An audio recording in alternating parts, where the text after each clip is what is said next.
So first of all, thank you all for coming out for this press conference related to the missing autistic child that we had from this morning, Bobby Curry.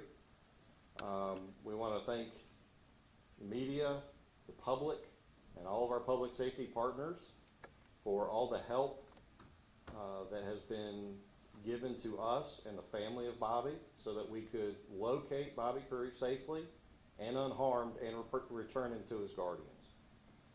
Approximately 12:58 this afternoon, a phone call came into the Roanoke Police Department teleservice unit from a lady that had located the missing juvenile, and the operations chief, Lieutenant Rainey, immediately dispatched officers from the search party, which was a number of partnering agencies, local, state, and federal, to that area. Were able to locate Bobby Curry in the northern part of Roanoke County.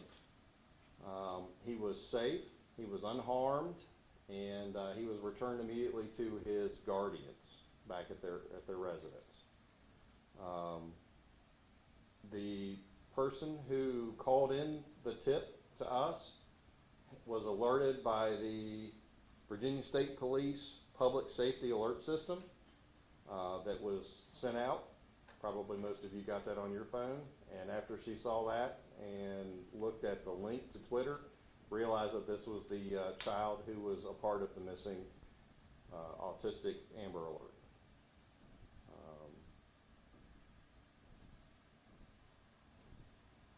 So again, thank you to all of our partnering agencies with local, state, and federal law enforcement, the Roanoke City Fire Department, Roanoke County Fire and Rescue Department, Roanoke City E911 Center, Roanoke County Communications Center, Roanoke City Sheriff's Office. We'd also like to extend our gratitude to Food Lion for allowing us to use their parking lot as a base of operations, and the American Red Cross, who helped provide some much needed refreshments for the searchers that were out there, and everybody else and anybody else that I may have missed with this, to include the media. Social media power multiplied this, along with the Virginia State Police Public Safety Alert System. If there's any other questions, then now would be the time. Captain, where was Bobby found, I guess in relation to his home on the 100 block of Francis Drive? If memory serves correct, it was about 9 air miles from his house in the northern part of Roanoke County. And Captain, was there any sort of hesitancy from Bobby to go back home?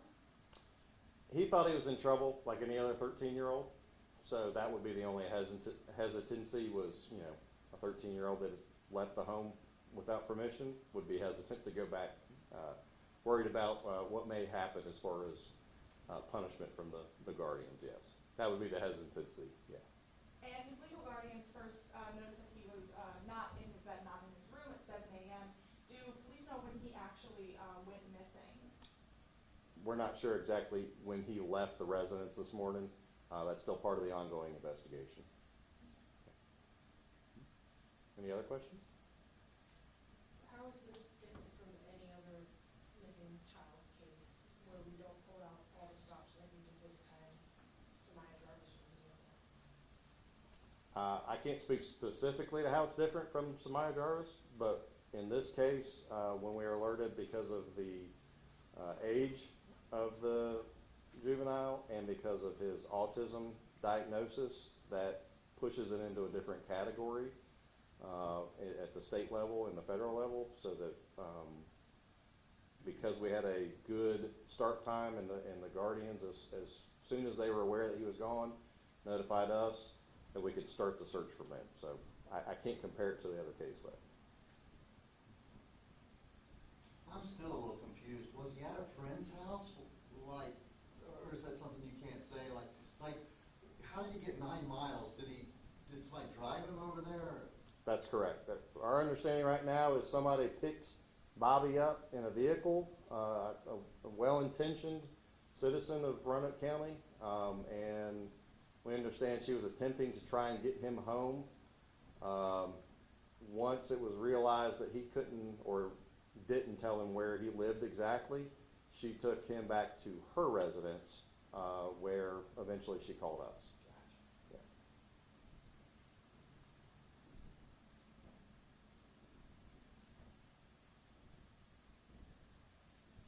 Any other questions?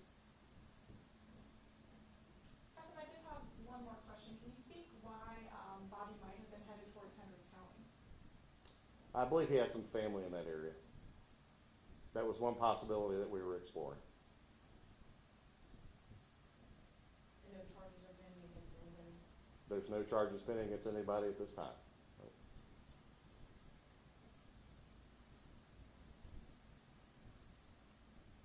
All right. Thank you very much. That will conclude this.